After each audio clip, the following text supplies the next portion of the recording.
Again guys, just going to do so a Y62 wheel today. There is two different variations of this and you can't actually tell like externally. The older cars, I think pre-2017, so probably whatever the Y62 2013 to 2017 have a different structure inside.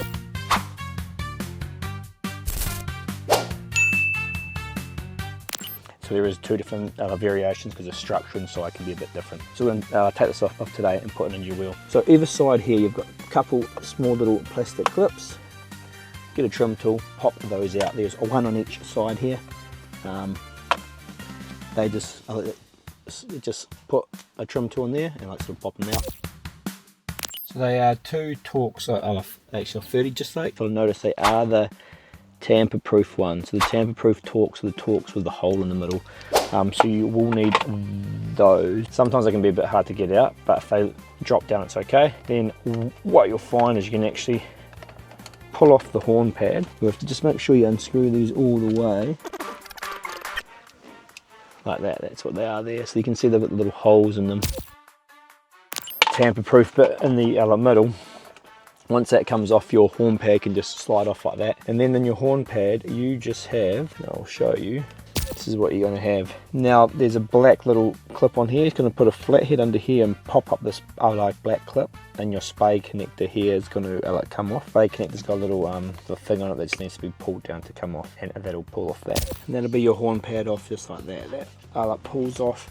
And then here, this little black one here, just get a flat head under here and you can see this black clip actually pops up off this yellow one, and a spade connector. Make sure when you're trying to pull off the spade connector you push down the little tab here because that's what actually locks it into place. And then there's a little grey plug in here which you might need a little flat head on again to press down on the tab to get it out, which I'll show you. It's just your plug it into your clock spring here. Put a little flat head on here to push that down, pull that out, and that's basically that. So that was where that little grey plug was in there. Then we're just going to put like a socket on here, probably 19 mil I think, and we'll spin this off. It was a 19 mil socket on there, just undo it. I normally leave it on a few touches at the end, and then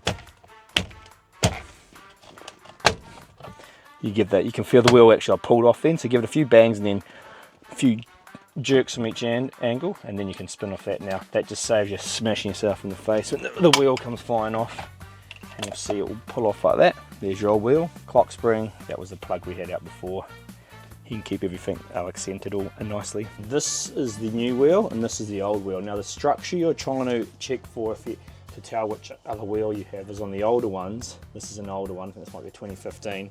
So you actually have these little sticky out bits down the bottom. So you're actually just checking out here, here, here on each side to see if it matches our one. And there's two variations. So you can see on this new one here, we've got the exact same structure on these 6 points. So that's what we're all about checking out. So in the back of the old wheel here, there's a bigger plastic casing. Just pull and the whole plastic casing is going to come off like so. And then at the back of this wheel, you can see we've cut a few zip ties to get these cables out. But we've got two Phillips, 1, 2 on either side that actually hold on the steering wheel controls. So we're going to take off the steering wheel controls, and then we're also going to take off the big top weight as well, which is this big weight on the top.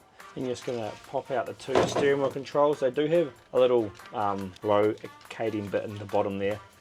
So just push them out, that's stuck into a little piece of rubber. And then they come out like so. Right, so they're going to come off, and the last bit that has to come off the old wheel is this bit here, the counterbalance at top. It just has two Phillips, so we'll take that off too. Now we'll come over here and we will put our steering wheel controls into the new wheel. So you sort of saw how we took them out of the old one. They pretty much have to end up popping back in here, fighting through.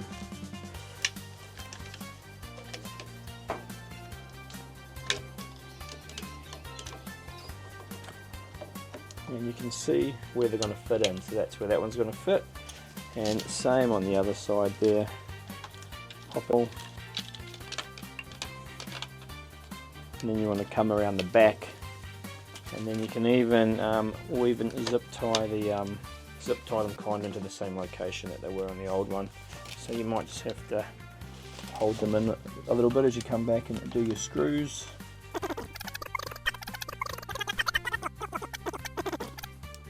Tighten, and then you can put like a zip tie right around there. Just always good to copy what the factory did, because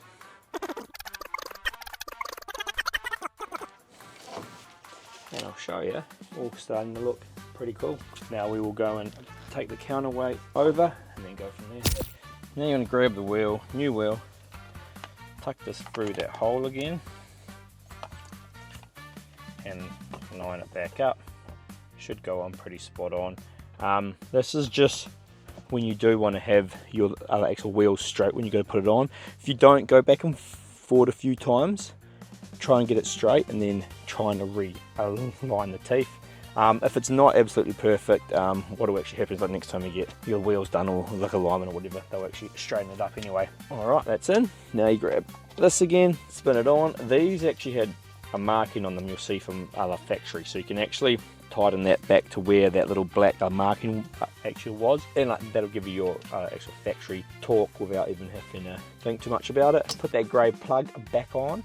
Then we had these two, our horn's going to go in, tighten that up.